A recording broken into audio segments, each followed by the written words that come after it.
This podcast is brought to you by Fandom Spotlight. Check us out at fandomspotlight.com. Have fun and follow your fandom.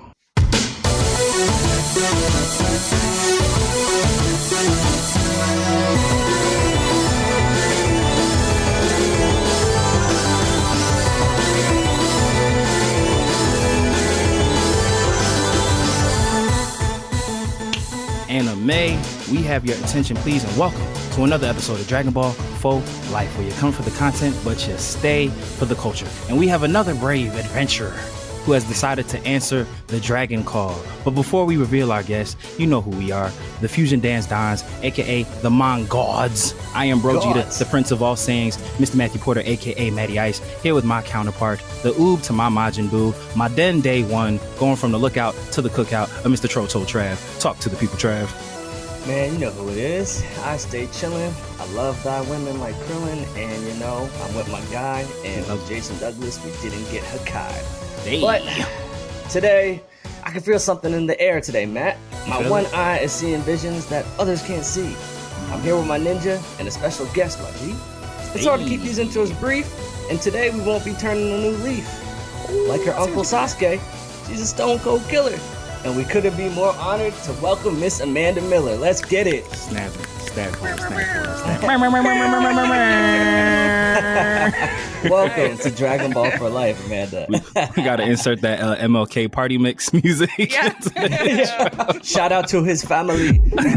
Shout out to his family.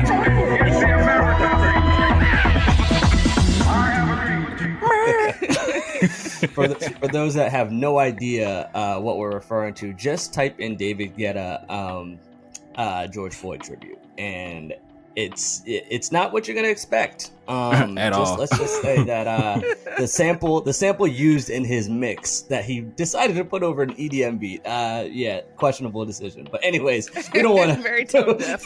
Yeah. Anyways, we don't want to digress already. But hey, I'm sure it'll come welcome. back up. Yo, what's up, guys? We're really happy to have you on for today's episode. It's our pre-interview call went extremely well. It was if it's any indication of how this will go, this is going to be a really fun episode. Well, the second pre-interview call, because the first one I totally ghosted y'all. I mean, you from the hidden leaf tribe. We just didn't see you. You were there. Yeah. I was just hiding, just watching, to see if you were like a worthy opponent or not. There you go. Exactly. A new challenger has appeared. How you feeling today?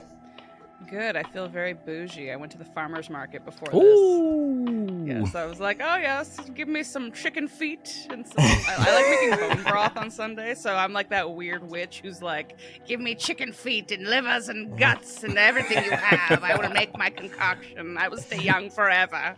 Did you say you like making broth on Sundays? Is that like a standard thing? Broth day. Yeah. You put it in a crock pot and you just let it go for 24 hours or whatever. She said, "Did you say broth day?" Jim Tan broth day. That's broth what we day. Jim Tan broth day. It's life. Broth is life. What's today's broth on the menu? I mean, it's not that fancy. It's like chicken feet and then just a whole chicken.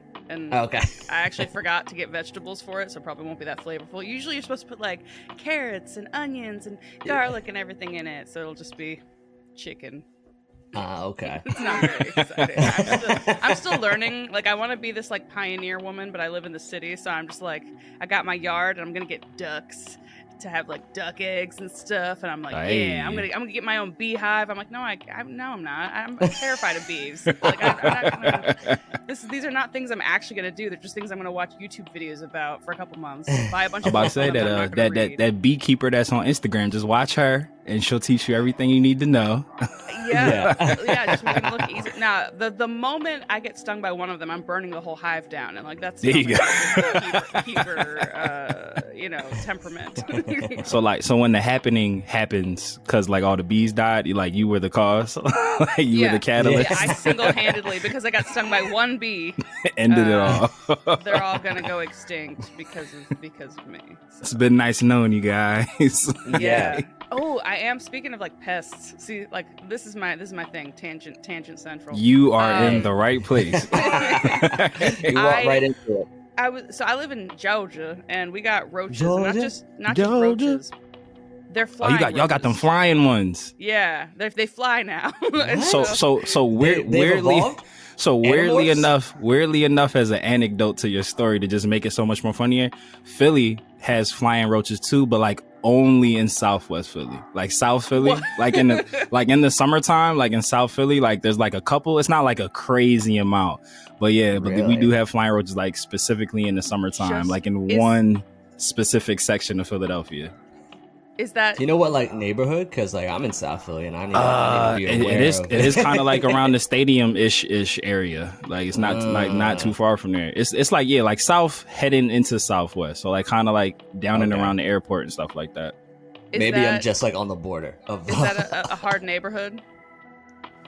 Sure. Not really. Yeah, nah. Like the part I live in, not really. Yeah, I was just thinking, like, well, maybe the streets changed them. Like they're like, it's hard out here. You gotta evolve, or you die.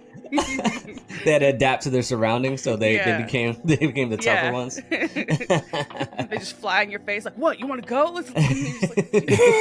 Facts. Can't stop on me, motherfucker, because I can fly.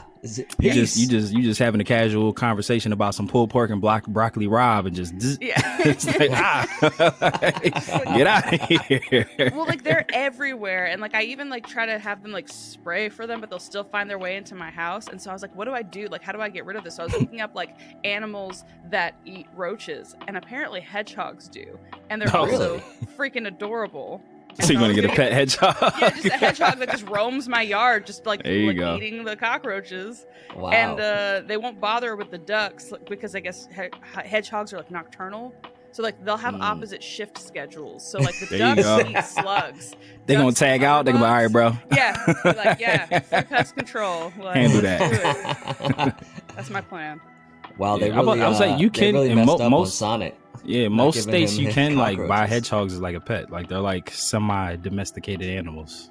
Yeah, Georgia's actually pretty lenient with a lot of stuff, and especially it's weird that in Atlanta, of all places, so you'd think in the country it'd be more lenient, but I have friends who live down in Columbus, Georgia, and they can't have chickens. But in Atlanta, I can have any animal. I can even have a horse. It's more about if you have the size. Like I think you need a certain amount of square footage per animal. But yeah, the only animal I think I'm not allowed to have is a pig. I can have a miniature pot-bellied pig, but I can't have like a normal-sized pig. And I can only have one miniature pot-belly. And somebody told me it's because after a couple weeks, they can go feral and grow tusks and become wild boars again. That's insane. That can't be true. I don't know how that is. Could you imagine like going to bed with like a little cute pink pig and then like you wake up and it's like a brown rage beast? It's just like it's got blood on its tusks because it just finished killing your whole family. Just standing over you, just drooling. Yeah. Looking like the one bull from Demon Slayer. Yeah. What is it? Inosuke? I believe. Yeah. I don't want to get canceled. Like he doesn't know his characters. That's the one character I know about from that show because he every one of my guy friends is like, yeah, I'm gonna work out so I can look like Inosuke. I didn't know he was the workout motivation. I was about to say word. He's the one with abs, right? Yeah, he's pretty cut. Yeah, he always has his shirt off. Mm-hmm. He's pretty. So, Trav, real quick for context, so people don't think that we just got like a farmer from Atlanta on the podcast. Hey, she's a person of many talents. So many talents. Tell the people how it is that we came into the wonderful presence of Amanda and what it is why we brought her here. Tell the people. Tell the people. Tell the people. My fellow Americans. My fellow Americans. Tell him, Trav. Oh, sorry. He's like, damn, I thought she was just a farmer. I don't know what else to tell you. No, we have Amanda C. Miller. She is currently the lead voice actress for Boruto. Not just the show, Boruto himself. She's also appeared in Sailor Moon Crystal. She was also Sailor has Jupiter, made the best Sailor Scout. Listen, and then, one of my favorite video games, Final Fantasy 15, Mobile Suit Gundam, Blooded Orphans. The list goes on and on and on. Kids Cosmic. But, Amanda, you also dabble in comedy as well that we will get into. But to just start things off, let's just, give people a quick background about yourself and just, did you grow up knowing or like wanting to, get in acting, and then how did you stumble upon within voice acting and that industry? Yeah, I mean, I always knew I wanted to be an actor or performer of some kind, which was very contradictory because I also was terrified of being seen. So I feel like we've heard that a lot. Yeah, yeah, it's like a reoccurring I'd perform, theme. but I'd be terrified. Like I would start crying every time I auditioned. I would perform. I would do the audition and then I'd immediately leave stage and just sob. Even though I got the part later, it was still just like my brain's like, oh, I'm the worst. Happy tears, happy tears. Yeah, sure, we'll go with that. So we'll roll with that. And then. And then I think in 8th grade I did a play because my friend wanted to audition for it, and I was just there to support her. But then I got into the play and she didn't, and she's like, "You better stick with it and do this." So I was terrified, and it was a play where we had to do a bunch of sketches and stuff like that. And so I wrote a couple sketches, and they were a huge hit. And afterwards, suddenly I became popular because people apparently like funny people. So I was like, oh, good to know. Because I was an Air Force brat. So I moved around so much. So I always was like the kid who didn't have enough friends because I was new to the school. And so that was kind of what helped me be like, oh, my weirdness is actually something that's a currency for some people. So then in high school I did theater, college I did theater, and then there was a class called Adventures in Voice Acting, which is still a class you can take to this day. It's taught by Tony Oliver, who was Rick Hunter in Robotech. He was more of an old. Where does he teach at? He teaches in Burbank in California, but it's online too. Okay. Now, so you could take it from anywhere. But yeah, it's called Adventures in Voice Acting. And he taught that class, I think it was like my junior year. Like he came to like Otakon or something. Like he used to do it where he would teach that class in conjunction with whatever con he was at. So I was at University of Maryland. He was at Otakon. He had this workshop on the weekend, so I took it, and it was like anime, video game, voiceover, and I was like, oh my gosh, this is so much fun. And I had been an anime fan before that, so it was kind of cool to be like, oh my gosh, like I'm getting to add my voice to these shows that I know. And yeah, at the end of the class, he's like, you got a future in this biz, kid. But felt very Hollywood with a cigarette. Yeah, see you going places, kid. So keep at it, kid. And then he threw her a jersey. He's like, hey kid, that's Bo Jackson. But yeah, then he taught the intermediate class the next year, and then I did that, and I was like, okay, yeah, I got to do this. So instead of going to New York to do theater, I moved to LA right after college to do voiceover. And I did an internship at a voiceover studio, and they knew I was an actor, so they'd throw me in the background to do like background voices, which is what we call walla in anime. It's just like a walla session to do like the crowd stuff. You're just improvising, and they'll turn it all down, so you're not really hearing a ton, but it'll just sound like a layer of people talking. That's dope. Yeah, I think I was like every girl in the background of the hall. In the was it the Haruhi Suzumiya Ignore movie? That they all sound alike. Yeah, like I was like every girl, and I was like talking to myself, just using slightly different voices, and they just layered them in. It's like, oh my gosh, like that test was so hard. Oh, I know, right? Like just like, yeah. So I did that, and then eventually they like let me audition for real parts, and then I started booking real parts, and then I got an agent, and it just kind of over years, like 12 years, it kind of expanded, and here we are. Nah, have you dope. had like or if it hasn't happened yet, or if it did happen, let us know, like because you did a lot of background work, like I made it moment, like mama, I made it, like the one that you like, look, mom, I can do this. Like, have you had one of those moments yet? Definitely. I mean, it's funny, like the first role you get that's like you're like, oh my gosh, my first speaking character you think is like the best day of your life, and then you're like, oh my gosh, my first lead character or whatever, like and it's just like each time you think, oh man, this is the peak. Like I think now it's more like I'm more mature about it. I'm like, oh, it's a job, cool, I booked a job. Whereas in the past I'm like, oh my gosh, this is everything I ever wanted. But that's it's a dangerous mentality to take, because then you're like, okay, what now? Yeah. As opposed to like, oh, this is cool, I wonder what else is gonna happen. Forgot the question. Have you booked a job that was just like I'm here now, like where you just was like, talk your shit, like I did this? I mean, definitely Sailor Moon was pretty incredible for me because I grew up watching the version in the 90s, so 20 years later, who would have thought that they would be redubbing the classic version that I literally grew up watching and also creating Crystal, and then I would get to do both and play my favorite character. So that definitely is one of those things. Dope. Of like, yep, that's it. That's a good. That's the answer I was looking for. So I mean, you did walk into the one of the questions. So was Sailor Moon? Would you say you're considered your gateway drug into anime, or like was there another anime that you had watched prior to Sailor Moon before you fully got into it?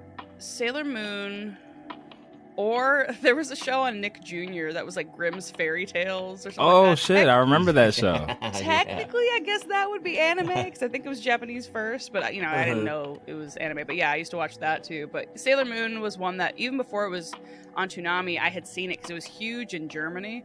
And my dad was in the Air Force, so we lived in Germany when I was younger. Okay. And so I remember seeing it there, and I didn't know what was going on because I didn't really speak a lot of German at the time. And I was like, whatever this is. Like, I would still sit and watch it because it was cool. It had magical girls. I'm like, what's happening, Mom? Explain it to me.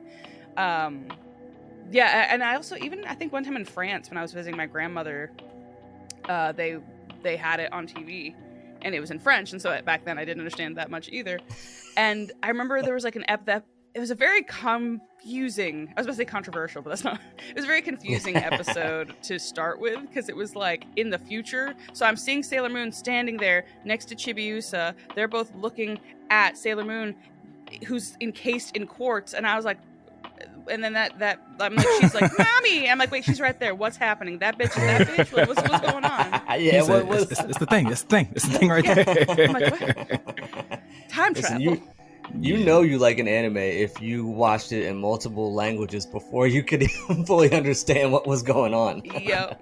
When you finally watch when you would finally watch back the episodes and like knew like what was going on with the dialogue, it was like, this is not what I thought this was about at all. Yes, it makes a lot more sense. I mean, granted, I think you can kind of gather a lot of it. Like Sailor Moon's not like, right, I don't know. I got you. Yeah. I'm trying to think of like Bukowski. I'm trying to think of like some like literary like difficult thing, but it doesn't have. It's not too deep. It's not too deep. But yeah, it definitely helped to be like, oh, okay, this is time travel. That is her, but it's her in the future. Okay, cool. That makes sense now. As opposed to like, wait, is that their mother? Is that her twin sister? What's going on? So then I gotta ask this question as a fellow Sailor Moon fan: Uranus and Neptune, cousins or lovers? Lovers, definitely. Like that's one thing that was exciting about getting to do the redub, because people were like, why did you guys redub the classic? It's like, we're not trying to replace the original. Again, I grew up watching the original. I've met the original voice cast. They're very, very kind and very good people. But it's, the 90s was a different time, and you couldn't have certain story elements that were in the original Japanese. So, like, yeah, they made Uranus and Neptune cousins instead of, like, clearly lesbians, which is so funny because, like... Because they kept all the same interactions. they cut some of them, but they still have moments of them, like, doing that fingertip, like, anime hold, and their cheeks are all red, and they're like, cousin, oh, I love you, cousin. Like, there's a YouTube video, I think. What's Auntie doing for dinner tonight? Yeah. Look up, I think it's just look up Sailor Moon cousins, and there's like a compilation of all the times they say cousins, and they're like, wow, Amara's really close with her cousin. Like, they really try to emphasize it so kids would get it. Yeah, I remember, I don't know if it was like the episode that they debuted, but it was like the episode that they were like highlighted, where they were having like, I don't know why this memory has stuck with me, like when they were doing like this contest where they had like people stand behind the wall and they had to like put their hand out, and then someone had to guess like which person was their partner. You remember that episode? Like it was like before they figured out they were Sailor Scouts. So it was just like Uranus and Neptune, and it was like it was like a fair, and they had to like stick their hand out, and it was just like, oh, touch the hand of like your cousin, like a PG glory hole. Yeah, no, 1000% was a PG glory hole. But it was like, but everybody else had like their boyfriend or their girlfriend like behind the wall, and it's like, oh, figure out who it is, and it's like, oh, cousin, you want to be my partner for this game? And they like got it real quick. and it's like, oh, they're cheaters, and then they figured out they were Sailor Scouts. So, I don't know why that episode stuck in my head. That's very specific. So you like that's a deep cut. You watch You it. know, I don't know. The things that stick with you are just so random, yo. Like when you dig stuff out your memory bank, it's hilarious. Yeah, But, young Matt is like watching that. Like, I don't interact with my cousins like this. This doesn't, At all. This isn't adding up. Nope, not that close. Who to my would have thought the cousins. '90s Sailor Moon was a subgenre of X videos? I feel like most '90s anime could be considered a subgenre of X videos. Also, X videos feel so specific. I feel like most people just go with Pornhub. Like that to me feels like that's No, because 1000%. that's, Like the if you default. watch the X videos, like you have a loyalty to that brand. Like Wait, so how Did I just out myself? Yeah, how personal are we getting, or how what we're grade is the here. show? We're here. I discovered I don't know why I discovered a couple years back it was like XNXX or whatever, and I know really what you're liked talking that about. they had organized everything so I could find it easier. And I remember being like, all right, this is my site. Listen, brand loyalty. Look, I'm like, that's wow, they organized their porn in very specific categories that make it searchable and easy for me to find. yeah. Listen. Pornhub's interface now is trash. Yo. it's so confusing. Listen, UX design is very important in all aspects, however you use it. Word has to be consumer friendly. Yeah. You want traffic. Degenerate friendly design, please. Yo, which is hilarious. Like how we're drawing this parallel, because we talked about this before, Trav. If you remember, I don't know if they were all over the place, but in Philly or like the Philly area, like our video store was called Suncoast Videos. That was like the one. Yeah. And There's a like couple the anime section was definitely next to the porn section. Like it was like it was like in the back of the store, like literally like right next to it. So it was like your parents would have to like form a wall so you could like look at the Dragon Ball Z videos and stuff. I'm like, Yo. all right, don't go past this point. Well, when I first got into anime, yeah, I remember going into the section, and then I remember my mom being like, "What are you doing over there?" And I'm like, "Oh," Because they definitely don't believe you. I'm looking at the cartoons. Yeah, you Sure were. you are. yeah. Right. And it doesn't help too anime that for the some story. anime has like those themes in it as well. So like you could be looking at some stuff that could, be adjacent to porn. No, facts. Did No, you go know? ahead. I just learned what ecchi is. Like, do you guys Ecchi? know what that is? We're about to find Oh, out. I'm about to educate y'all. Yeah. Some You about learning. to etch a cake? Yeah, I'm educate you. Etch a sketch. So apparently, Educate. there's like full on hentai, and then there's like anime, and then there's in between. It's basically softcore. So HBO porn. Kind of, yeah, where you never actually see Basically. anything, but you're like, it's enough to be like, okay, well, this is not something I would want to watch in front of like my mom and dad, but it's like, Yeah. not that exciting. I But got although somebody was showing me one the other day, it was a trailer called it was something like an anime. They all have like these stupid long names that are just like a sentence basically. It's like the Hagakane- time I got reincarnated as slime. Yeah, Like the so- longest name of a Oh show ever. man. What is it? It's something kind of like that, where it's like being Izuko's dog or something like that, like or like I The think day it's I something. discovered XNXX and X videos. Yes, exactly. Or I feel like a good title would be like "The Day I Discovered XNXX Has a Great UX Design." Like would be like the name of it. Like it's always just like a really exceedingly long title that doesn't need to be there, and they think it's cute, and I'm like, no. Yeah.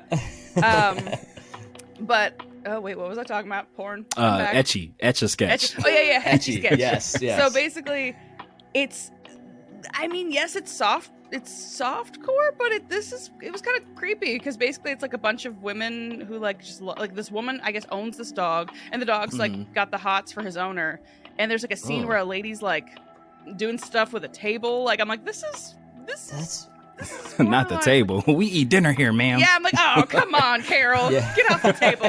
You spray her with water, like go, get out of here. Get away from the Brussels sprouts. Potpourri. just runs off. Jumps up on the counter and hisses at you. Say, hey. She's like on the counter and she's like looking at you, making direct eye contact and slowly pushing like something off the counter. Facts. Carol, no, Carol. Carol, Stop it. I will put you outside. Like, don't know why Carol's you want an to anime be an outside Carol? You want to be an outside Carol?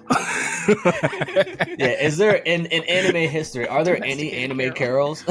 I said in like anime probably. history, do we know of any anime carols? I don't know, but See, now I want to think. Yeah. Now I feel like there probably is one. Yeah, I feel like there's a real easy answer. I want to see this show now. I just want to see an anime that's like a slice of life show, but about like Minnesota moms. Like, just like, oh, Carol, Jean, Barb, Sandra, Susan. Yeah. And then like throw in Minnesota Minato or something like Yeah, that. exactly. Minnesota Minato. And they're eating like because like the Japanese might like not fully get all of the American customs. They'll get some of them, so they're like, okay, clearly they have casserole, but then they're eating the casserole with chopsticks. With chopsticks. Yeah, right. You know, out of those little bowls, and they're just like, picking up burgers with chopsticks. Yep. Why is it that when they make chicken, they only add salt? Yep. Nothing else. That's a question for the ages, man. Even I don't know that. Did you wash that first? Like, or you just popped it right in the oven? Wait, okay, so this is a debate. Do you guys think you're supposed to wash your chicken before you cook it? I mean, that's how I was always told, Yeah, and it makes sense. not Like, supposed but to.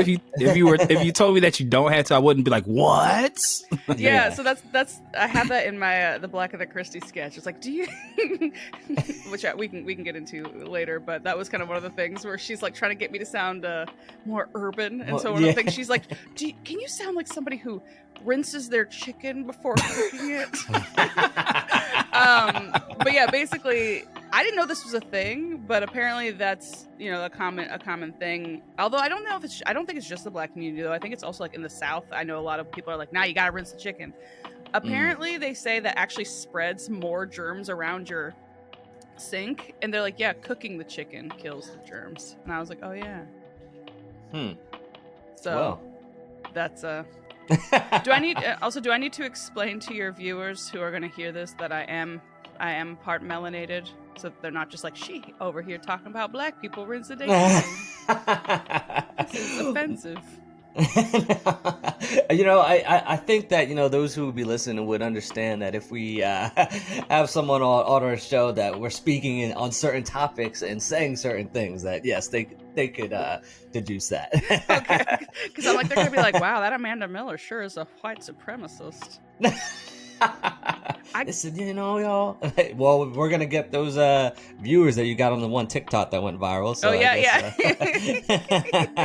I just love that it was a bunch of like you know, old boomers, and they were like, they were on TikTok, and yet their handles were like, you know, at MAGA mommy, and then another one was like at I will die free. Fuck TikTok was like the handle. I'm like, but you're on it.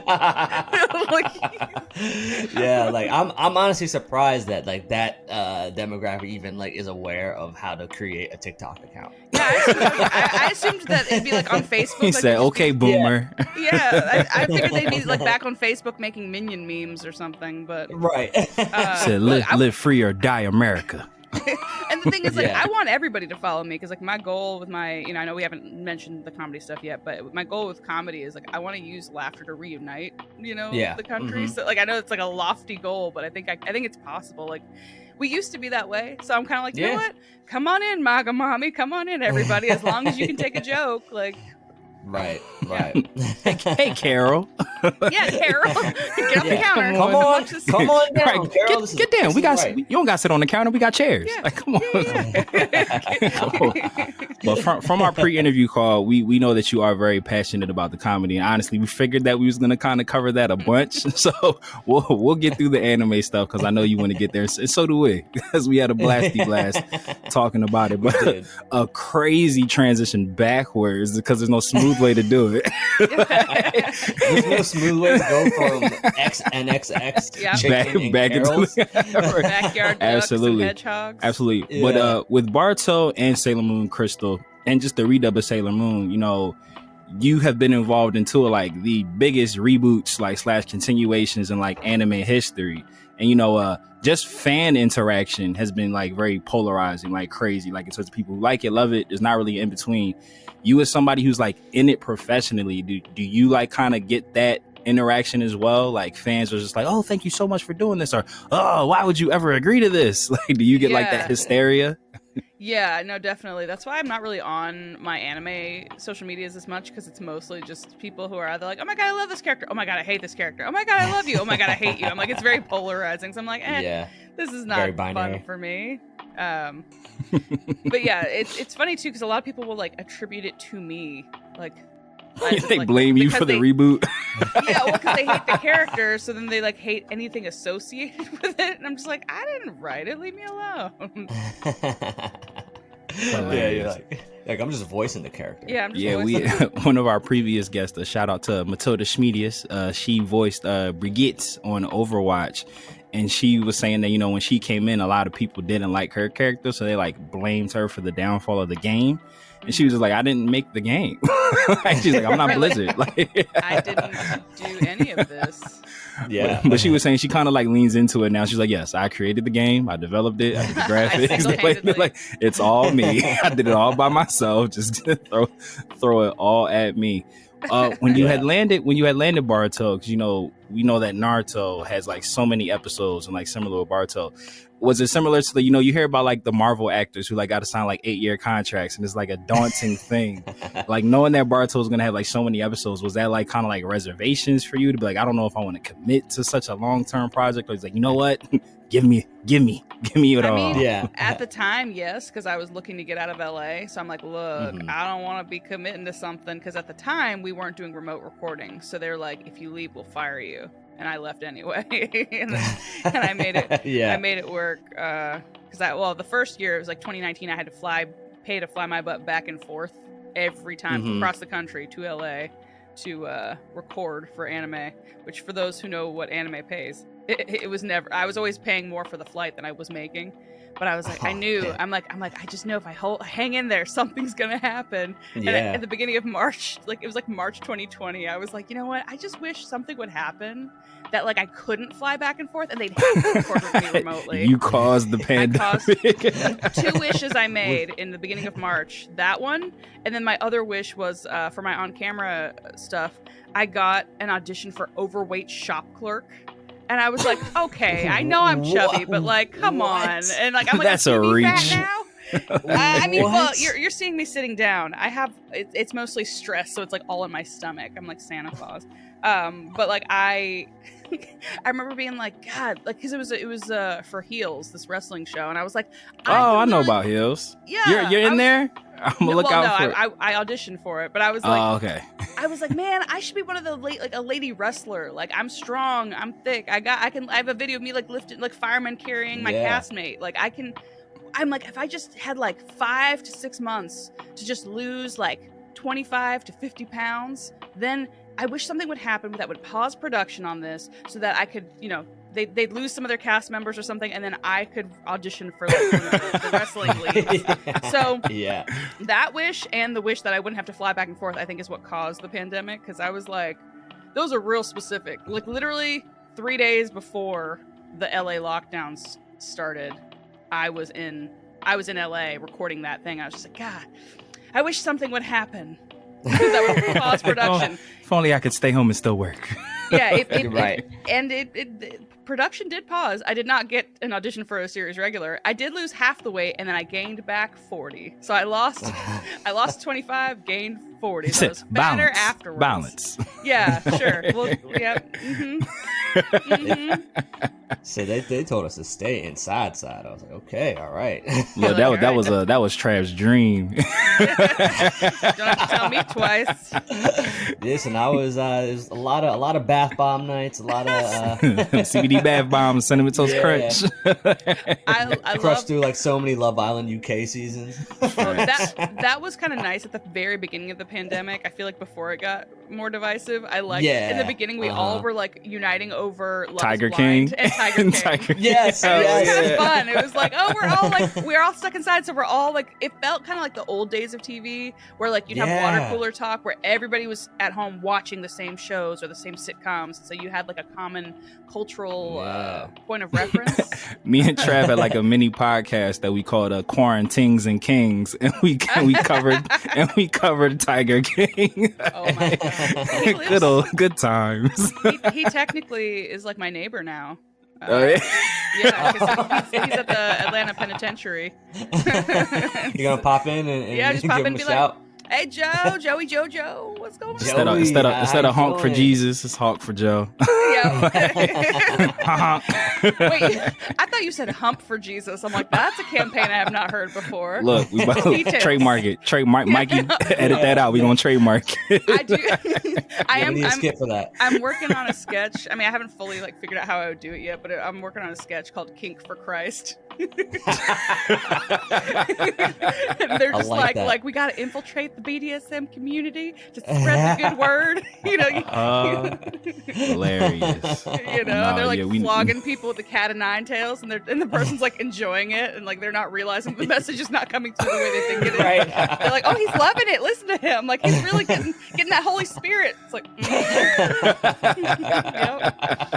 as you hit him harder, he climaxes. Yeah. that was the devil leaving him. That was it. Yep. He's been exercised. Yep.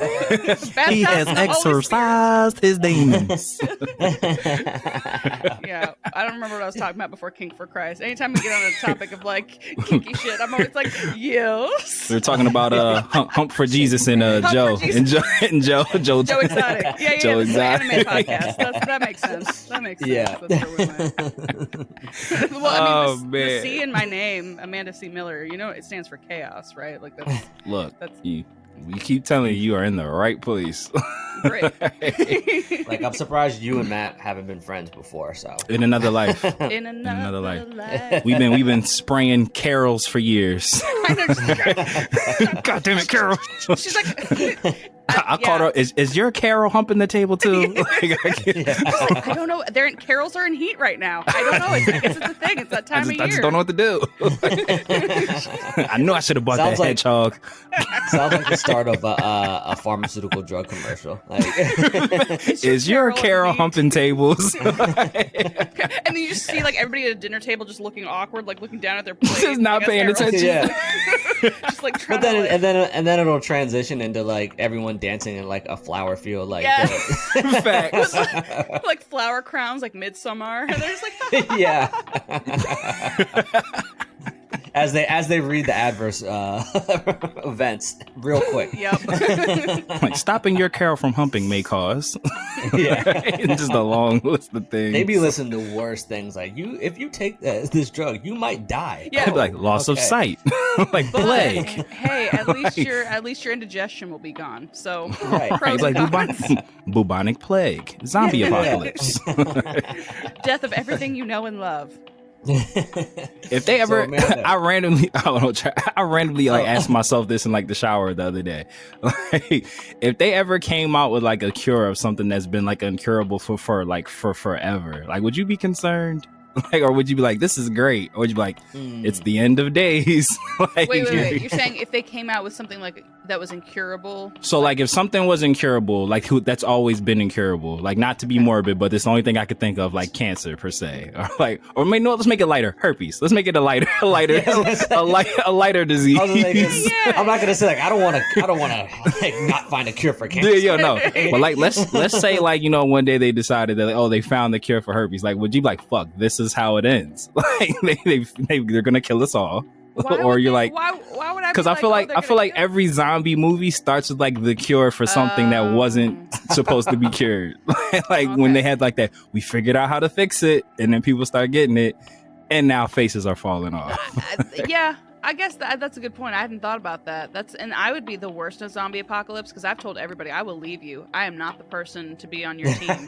Like if you are slow, if you get injured because you're doing something stupid I told you not to do, I'm like, well, bye. Like I'm not going to be that heroic person. I hate your friend, like the friend that you had. Just like, oh, I'd be great. No, you wouldn't. None of us would. Right. Like, there's a very select few of people that probably would really be dope in this scenario. We are not there.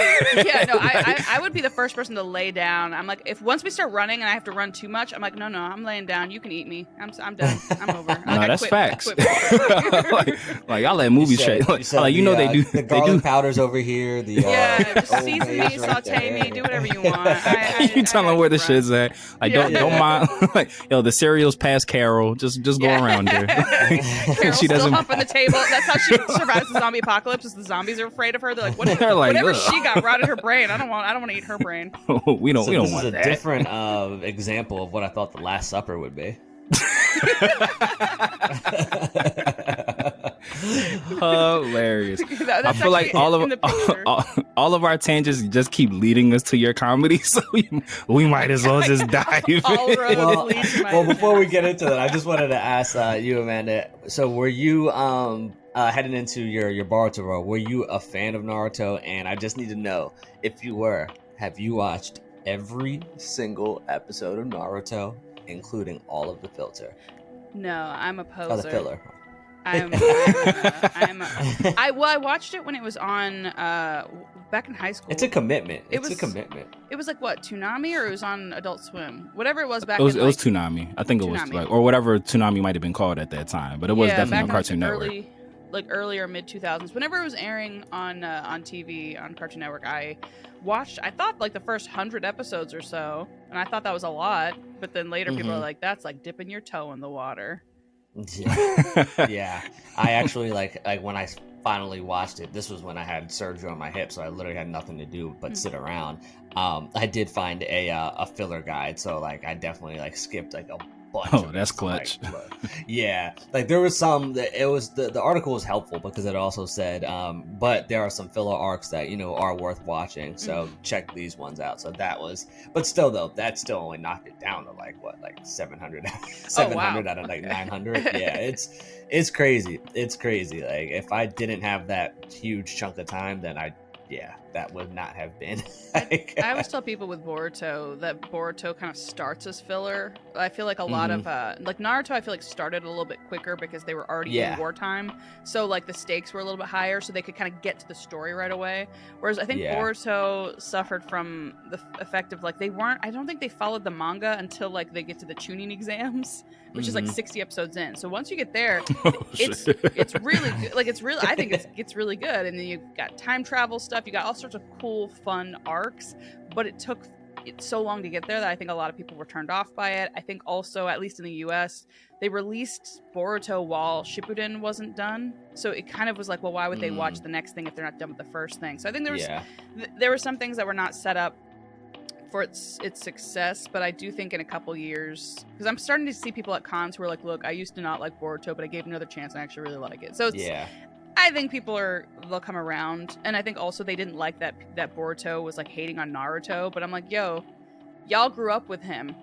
Naruto never shared his childhood with Boruto, so Boruto's just like, oh, my dad's never here. My dad sent a shadow clone to my birthday, like stuff you'd probably be upset about at like 12 or 13. But I think what I tell people is a good writer makes it so that you start in one place and end in another. So if Boruto started as a perfect character, there would be no arc. So he had to start as kind of an entitled brat. And then over time, he learns humility. He learns what his dad's been through. He learns to respect and work with his dad. Like, there's all sorts of stuff that, like, now people are like, oh, okay, cool. But it's like, yeah, he wouldn't, you don't want him to start the show as like a Mary Sue and just be like, I'm perfect and likable and there's nothing wrong with me. And why would you want like a carbon copy of Naruto of like, like, that's just not realistic either. Exactly. And people also, just like, want to complain about something. I find it interesting that people hate on it so much because I'm like, I kind of like that you get to see your favorite characters as adults. Like, I love that. You know, get to see who they hooked up with, make questionable choices. Yeah. you And it's because cra- and it's you don't funny- often see that in anime. Of like, Yeah, I was that just gonna next say, Trev, like, phase. I feel like had they went like, like the Digimon route, like, when they had shown tying all them like older and try, it was like a limited series. I feel like had they went that route, people would have been like, oh, this is great, I want more. But they got the more, oh, this is too much. It's like, y'all don't know what y'all want. Y'all just want. You don't know Right. what you want. Exactly. Like a baby. Yeah. They're just like, I don't know. Did I poop myself? Do I want food? Do I want this? Don't be held? I don't know. I'm just going to keep crying. That is a crazy precursor to like, yo, you'll love Boruto. Just get past the first 60 episodes. Yeah. Look, I tell people that. It'll be fine. Because I remember in the booth, I was like, I feel like nothing's really happening. Like, even I'm like, and I'm like, ooh, does that character die? They're like, no. I'm like, oh. Like, when I'm asking the director, I'm like, "Ooh, this is intense." Like, yeah, he's fine in the next scene. Like that was something that I do wish. I mean, I like how I'm not bashing my own company, but it's like no, she loves you guys. Yeah. like I'm like, if I had notes to give, one of them I would say is like raise the stakes, because if people don't die, there's not really any like worry. I'm like, okay, well, I know that this is kind of geared more towards kids, so nothing's gonna happen. Things eventually started getting there, but it takes a while. And I would also say, like, let the consequences of actions last longer. And I don't know if Naruto was like this. I feel like Naruto wasn't. Like, I feel like there were things that, like, carried over. It wasn't until, like, later on in the series where they were full-fledged shinobis, and then they were in, like, the war. So, like, it wasn't until later on where you started to see some people die and some things happen, yeah. But no, doesn't, in, like, the very, what's his name? Zabuza's guy, the one who I thought was a girl. It's like he's the guy. He died. Oh, like I remember, like there was deaths like that. Spoiler alert! Please. Early on, he died in the Shinobi War. Wait, no. Like there's a guy. Like it was like in like the first season. It was like a very heartbreaking thing, and I remember it was like a bad guy's assistant, and the bad guy's assistant like dies, but it was very beautiful and sad. I remember being like, as my angsty theater kid self, I was like, oh my god, I love this. Whereas in Boruto, like, there's an episode where a character like dislocates Boruto's arm and like breaks his spine or something, and then in the next episode he's fine. I'm like, no, I want to see like. He said, I'm back. He's like, yeah, I'm good. I just rubbed some dirt on it, just drank some bone broth, and I'm good, man. He said, I went on over to the chiropractor village. Yep. They hooked me right up. Like Liam Neeson said, he said, it's just a flesh wound. Yep. So that's why I think if they did that, like if they had it where like, there's at least a couple episodes of Boruto trying to rehabilitate himself like Batman, like. Yeah, facts. That's how that's how we feel right now with Dragon Ball Super. By 1 second. Yeah. Because right now it's in so the end of Dragon Ball Z, there's a 10-year time skip, and so Dragon Ball Super is taking place during that 10 years time skip. So there's really no stakes because you know the end of Z and all those characters are alive. Everybody's healthy. So like as you're watching them through each arc and they're going up against these different villains and everything, they're going to survive because it's that time period in between where at the end they're all alive. Yeah. And then not only that, track, but like what we've been talking about, similar to what Amanda was saying, like even the people, literally the characters who have been killed off in some of the manga chapters, like get brought back like two chapters later. Like, when Mira sacrificed himself, like they literally revived him. So not even revived him. They're just like, oh, you're back. You're fine. You're fine. Yeah. That's annoying. Like I like when I'm watching my shows, like when I'm watching my stories, I want my novelas. I want them to have like some emotional impact. And if I'm like, oh my god, that character's dead, and I know that they're gonna stay dead. Like even in Marvel, sometimes I was like, like it didn't matter. Like, no one's truly dead in Marvel. No one's truly dead in comic books, but so that's facts. I just want more people to die is really the what you should take away. I just want death and destruction. I am kind of like a Thanos, but I'm like less of a daddy. Listen, sometimes when things happen in America, I say Thanos was right. So you're just like, snap, just take care of it. Just that little credo. Look, Thanos wasn't wrong. He wasn't wrong. Right. But Matt, that's kind of just like Yeah, go ahead, bro. And I was gonna say, before we jump into our comedy, I just did want to ask you, Amanda, because we like to get this perspective from voice actors. So, like, do you have a certain process or things that you like to do in order to prep you for your role once you are about to, or when you're scheduled to record? Not really, but that's because I'm not a professional.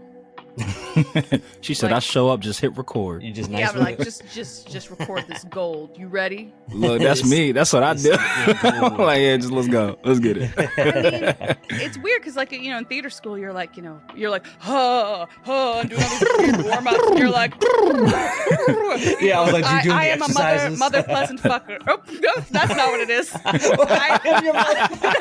It's like a tongue twister. It's I am a mother pheasant plucker. I pluck mother pheasants. You're supposed to say it fast, but I Yeah. just fucked it up right away. Vocal warm-ups are hilarious. And then, like, I guess you can.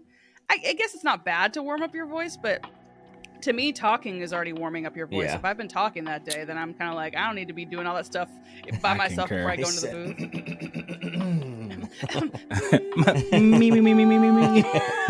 booth. So you got phlegm in your throat? You all right? Come on. I'm just like, no, it's part of the character now. I'm just like, I'm Boruto. when y'all broke his spine, it fucked up his vocal cords. Yeah, That's- that's what happens. I'm adding some depth. Yeah. He's just like y'all didn't want to remember that moment, so I did. I Yeah. want the fans to remember. Total offshoot. Did either one of y'all watch the Teenage Mutant Ninja Turtles, like the 3D version show? They used to come on Nickelodeon. No. I know what you're So talking it's about, but I never watched it. Yeah, so I don't remember the name of the voice actor, but he was like the original voice actor from Leonardo, and I guess he wanted to leave the show. So Seth Green ended up taking his spot, and the way that they like acknowledged the switch was they had like Shredder like fuck him up, like superly fuck him up, and then like the next episode it was Seth Green, and they were like, "What happened to your voice?" And it was just like the trauma to his vocal cords was just too much. It was too much for him. That's kind of a good way to. Look, yo, I thought that show was hilarious. I think it's funny in a show where they kind of acknowledge it, but then don't. Like, I think it's better to, like, to acknowledge it somehow. But, like, I don't know, like, if I was in charge of the Aunt Viv thing or whatever. They acknowledged it. Oh, they did? What did Remember, so Jazz came in. He was like, "Damn, Miss Viv." He's like, "You sure have changed since you had that baby." Okay. Yeah, like, something that's really, like, a massive understatement is so funny to me. It's like something different. Did you change your hair? Like, Yeah, no, Aunt Viv got the Charlemagne the God bleach treatment. Like, She's all just my dermatologist. yeah, just that's Dr. nice. Feynman is a magician. Like, I wonder how they're gonna like spin. Liam Hemsworth doesn't look anything like Henry Cavill. Like, how are they gonna like try to pull that off on The Witcher? Like, I don't like, think it matters because I think 5 people are watching it now. I liked that show, like the first 2 seasons, The but it's first like season, now that I know he's coming in, I was like, I'm done. Well, Like, I had heard nothing that against Liam. because I watched the first couple episodes and I really loved it, so I want to keep going. I'm always like 3 years behind to every trend. I really liked it. I liked that's it a me. lot. I was very late to Game of Thrones. I was like 10 years. I was late to The Witcher too. I just watched The Witcher. I just watched The Witcher. Like 2022. Yeah, I just watched it. Well, the first I heard season then too. Season 1 I heard was great, and then season 2 I know a lot of people were like, "What is happening?" Like they kind of, I don't know if it's that they went so far off the source material or they like, Yeah. I don't know. I just know a lot of my friends were like, I didn't like season 2, and then now like they're doing all these spin-offs or whatever. Like, They did like a Blood prequel, Origin? like to fill the gap. To the best of my knowledge, season 3 was already shot, so Henry Cavill will be in season 3. Oh, okay. Before it'll be Liam. Okay, Moving so on maybe far. they'll find a way to have like a witch curse him or something. Hit him in the Look like a face with a different hot guy? fireball. Hit him in the face with a fireball. Like we did all we could. But yeah, but no, I've heard that too. Yeah, not to be a blasphemer, but I didn't play the Witcher game, so it's like because I didn't have that tie to the original source material, I enjoyed it. But I've heard that 2 was like a crazy deviation from like the games. So I think I mean, you live that's and you learn. probably what it might be, is that a lot of my friends are way nerdier than I am, so a lot of them will get really upset. They're like, the comics didn't do this, the comics didn't do that, but if I don't know the comics, I don't care. But then that means that if I don't like something in a movie, then it's probably just wasn't done well. Mm-hmm. Like you know that. I think finally people started to come around to how cheesy this moment is. But I remember in the theater when I was watching, was it Endgame? Or no, the first one was Infinity War. Whichever Infinity one was War. the one where they were like, "She's not alone," and then all the women had their That was power Endgame. moment. Oh, And that was Endgame. I remember in theaters, I was like, "The fuck? Like, why don't they just stop?" Like, these people were all probably doing something. They were like in the middle of fighting something, and then suddenly they just stop and disappear and leave their teammates behind to have this Come moment. to have this moment. Yeah. You know, Everybody like gets she's fucked not up. alone. You Yeah, know it's what's like, crazy? You know what's crazy? Like, not to like, you know, be chauvinistic or anything like that. Please, but go like ahead. when I was in the theater, like as I saw it like in when it came out, the whole theater was just like, come on, man. Like men and women alike are all like, boo. That's what I'm saying, though, is that like they think these moments are empowering to women. I'm like, no, this is not the moment you think it is. Like, it was only impressive to like three people who have smooth brains. It was so forced. And Trav, that kind of like harkens me back to a conversation that we had on a previous podcast. Like, we're all for inclusion, but it's just like, I hate when they like make a character like a minority or like someone who's gay or someone who's like trans, like when they do it just to make sure that they checked that box, like where it serves no purpose to the story. Like there was this show that was called like Letter for the King. It was like a Netflix show. It was pretty good. I think it got canceled because it wasn't like the best. I never heard of it. But it's not bad. But the premise is it's like there's this kid and there's like an assassination plot for like the king or something, and like his dad's a knight, dies, and he has to like get the letter to the king. It's the typical displaced kid has to go on a journey with his band of misfit friends while the world's trying to stop him. Typical, you know that. And like one of the friends he's not even like a main character. He's like a side of a side character. He's like the buddy that plays the ladle and, you know, keeps the team morale high and stuff. Doesn't really have a lot of lines. The whole show, no acknowledgement. Like the second to last episode, he like turns out to be gay, and it's like in his dying moments, and it like didn't feed the show at all. What? Like, It's just there to check a box to have people be like, yes, gay representation. yeah, but it's just Wait, is like he like dying and then like comes out? So he's like dying. He's like dying. You best to think your last words just like, come closer. It's like he tells a guy to come in closer and like kisses him and then dies. It's like, I knew it. So apparently, it's like the character whose name I don't forget, who like does come out as gay, and like one of the other group members who's like a best friend who apparently he's always been in love with. There was no reference, there was no hinting, there was no foreshadowing, nothing. But like as he's dying, he like wrote a letter to this guy, like a love letter, and like gives it to him, and then like doesn't make it.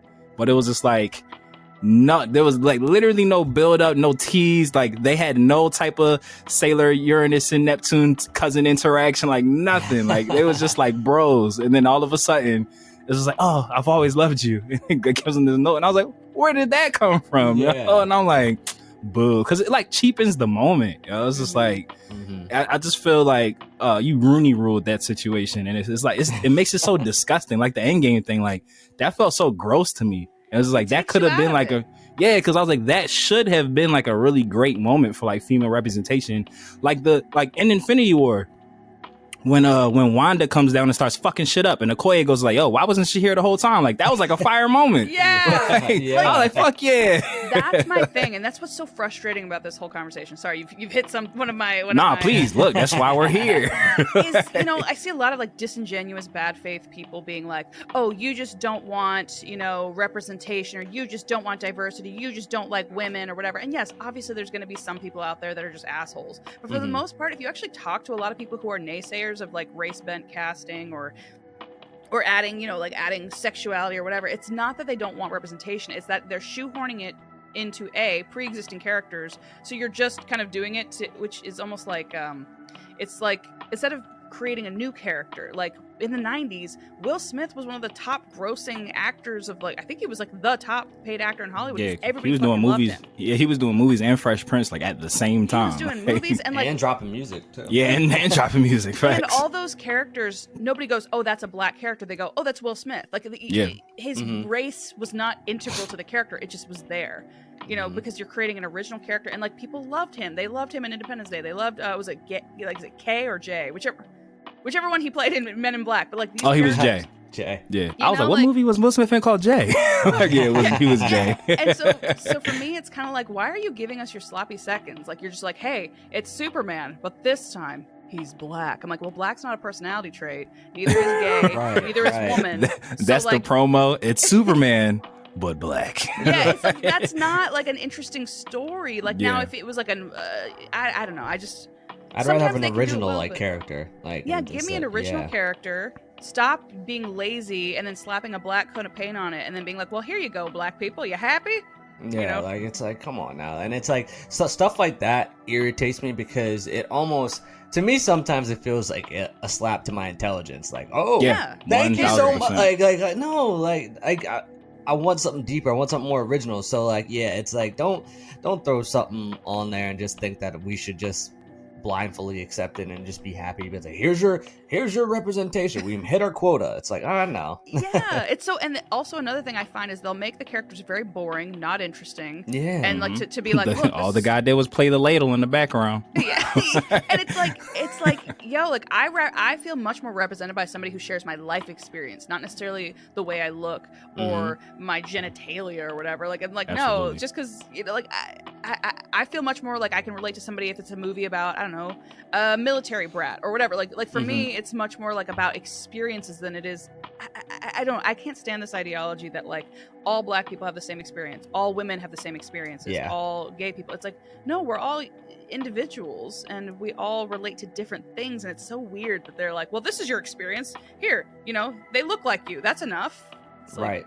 Or Yeah. when they try to have films, shows that they think appeal to us, it all has to be like, oh, it's based on black trauma. Why does it not like, what? It's, yay, let's watch Yeah. more black trauma, because we Yeah. love watching Roots. That's all black people do all day is we watch Roots and we talk about And the oppression. and the color purple. Yeah, the color purple. Yeah. Like, see it. like for me personally, I don't need to see like any more like slave movies for the like. It was a time in history where I just have learned about, but I also just don't want to revisit and see again. Like, Yeah. Yeah.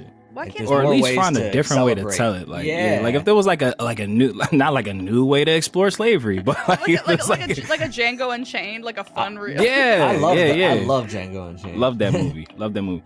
And the craziest thing about representation was like it's in the title, so it should be implied. Like, speaking for like people of color, it's like we just want to see someone that looks like us doing shit that other people are doing. Like it should be like a character going through a human experience, and they just so happen to be black. Not it's a character and they're black. It's like all right, I don't. Right, like, right. Okay. They're so heavy-handed with it too, because they're Yes. like, the black experience is universally about oppression. I'm like, well, I mean, I personally haven't felt that. I'm not saying it doesn't exist, but I'm just saying every person's had different experiences. So it's just, but like the way Hollywood writes it, like, you'll be like, I'm a black superhero, but then you go into like a Starbucks and they spit in your drink and they're like, we don't serve your kind around here, dog. Like that's it. I don't give a fuck that you just saved the world. Yeah, get out of here before the, don't let the door hit you on the way out. Don't let it hit your black ass on the way out of here. Go back to Krypton, you monkey. We don't need your vibranium. Yeah. We don't need your vibranium. We need the good old American made. Like, we don't need vibranium, and we're American. We're built for tough. Like, Yeah. shut the we fuck. we Shut hide the behind the shield of the flag that you disrespect. All right. Oh, It's like, man. or like what was it? She-Hulk. I watched She-Hulk. I liked but She-Hulk. I enjoyed think it. They had a couple issues. Again, it's like basic writing stuff. I'm like, I like Right. the idea of like a fun, lighthearted kind of Ally McBeal type thing. So I didn't have a problem with that. And again, I haven't read She-Hulk, so I didn't have that kind of bias coming in. My Same. issue is that she is profoundly unlikable because she doesn't really take responsibility for anything. It's always other people are the problem, men are the problem, the world is the problem. I'm so overqualified, but everybody else is holding me back, kind of thing. I'm like, I don't like a whiner, but also, I don't know. I think it would have been more interesting if the show was like her having to overcome something inside of herself. Like, yes, you can have external conflict too. Every story is supposed to have internal and external. But like, I don't know. It was a lot of like, this is everybody else's fault. Like every action was somebody else was doing something to her and she was just reacting, as opposed to like, oh shit, I fucked up because I'm arrogant, or I fucked up because whatever, and then that caused a chain of events that I now have to fix. Like, that's better writing, where the character is driving the story and the plot. Hold up, time out. Frieza. It took Namek 86 episodes to blow up in what was supposed to be 5 minutes, so let's take our time with this one. And we'll see you next week on Dragon Ball Faux Life. Dodon Ray. Pow.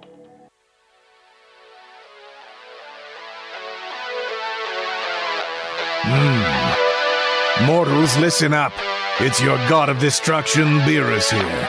Subscribe and follow the Dragon Ball for Life podcast, or else you shall be erased from existence. Akai.